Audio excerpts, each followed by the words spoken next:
Hello traders, Gary Wagner here for Trending Markets, July the 13th, 2015, approximately 10:30 in Honolulu, 4:30 in New York. And we start this week off with a bang rather than a whimper, as a tentative agreement, a short-term 3-year agreement has been reached between the Eurozone and Greece. Standard & Poor's, Dow Jones Industrial, all moving near their record tops again. We're almost at 18,000 on the Dow Jones Industrial, as you can see, 17,977. When we look at this market and consider the kind of move that we saw today, we need to really pull up our daily chart.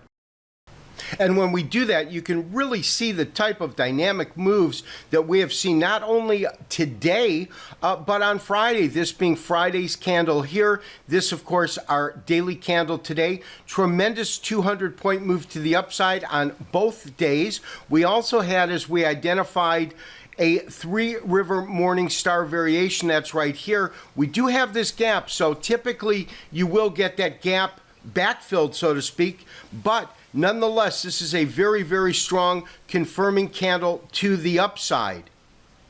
Now, traders, of course, the big news has definitely been the Eurozone and Eurodollar. In fact, once the announcement was made that a resolution was reached, we saw the Euro climb dramatically, actually climbing up in terms of double-digit moves until it began to really come under pressure and trade lower. At first, there was a relief valve, so to speak, that some sort of an agreement was met. That was very bullish on the euro. However, once traders kind of sat back in their chair and thought the thing through, they realized that the fact that our global hotspots, the scenarios globally, have kind of moved down a little bit in terms of it being more of a safe environment economically, globally economically.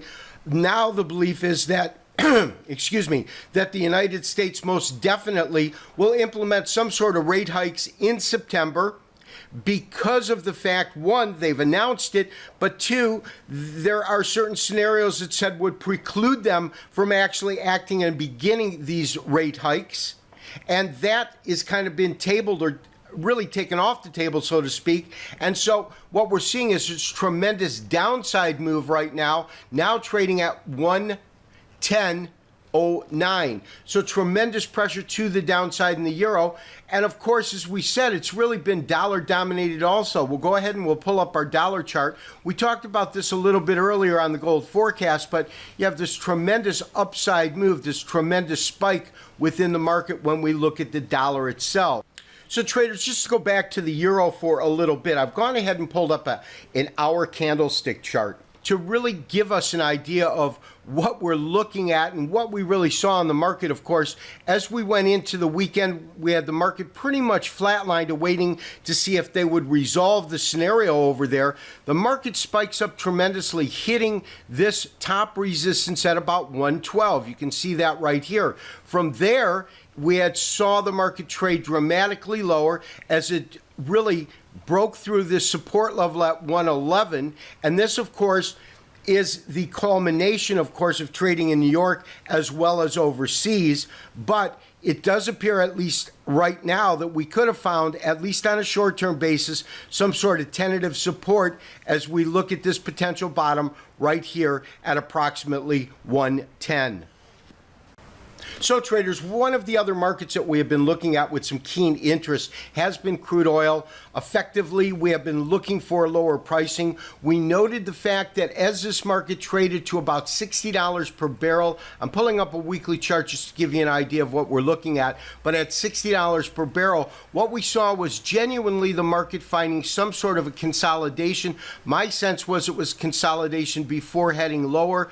We've targeted a absolute bottom for this part of the wave roughly at about $47.83, call it $48, with potential support at around $52.58, which is actually just above where the market is currently trading at. As I said, this is a weekly chart here.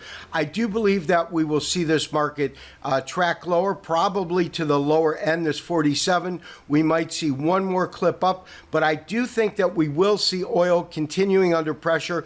Definitely, I do believe we'll see it go below $50 per barrel.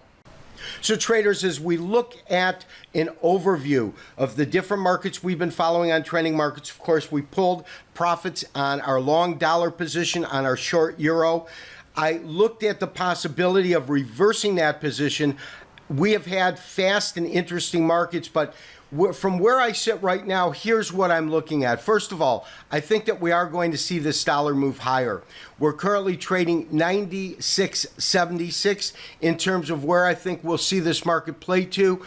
I think that we will easily see this market go another 100 points from here, 97.76. That's based upon these tops here. We'll probably look to take a stab long dollars in the marketplace itself, long US dollars. What about the euro? Well, the euro itself, I believe, could be destined for lower pricing. We know that in terms of how it tracks, we've got some real strong resistance in the market, and that's sitting up at around 112. We were just there. Now the market's trading at around 110 right now. We also see some dynamic support. This, again, interim term within the market. So we've got a series of now bottoms in place that are giving us a support level. We've got some tops in place giving us our resistance level. We are obviously at the bottom of this channel. So the real question here is that if we think that the dollar is moving higher, isn't the reciprocal almost obvious, meaning the euro going lower? To answer that question, I really need to see a break below this strategic point, this one level right here. Without breaching that, we could easily see it move back into the range itself. And in terms of if it does break where I think we would look to see it go, it's going to be roughly just above 109. I've been looking at 108, 109 as particular targets for the marketplace itself. And traders, I do want to add one new element into our mix because I think that there could be a big play within this marketplace itself, and that is the Japanese yen right now. You can see on this daily chart these last 3 days in which we've seen it move from just above 120 to about 123. In terms of where I think the yen could go, I do believe we will see this market track higher, and I think we could see it track as high as about 126. So I think that there's a play also in the yen. So those are the markets that we're looking at. We're going to stay flat today, kind of let the dust settle, everybody absorb all of the new fundamental data that's come out, and from there act accordingly. If you're destined to make a trade, you probably want to be long yen, long dollars, possibly short euro. But again, that short euro dollar has got to be a break below there. And that's why we're basically at a holding pattern, at least for today. This has been Gary Wagner wishing you, as always, good trading. We'll talk to you tomorrow for another daily update and review. Bye-bye.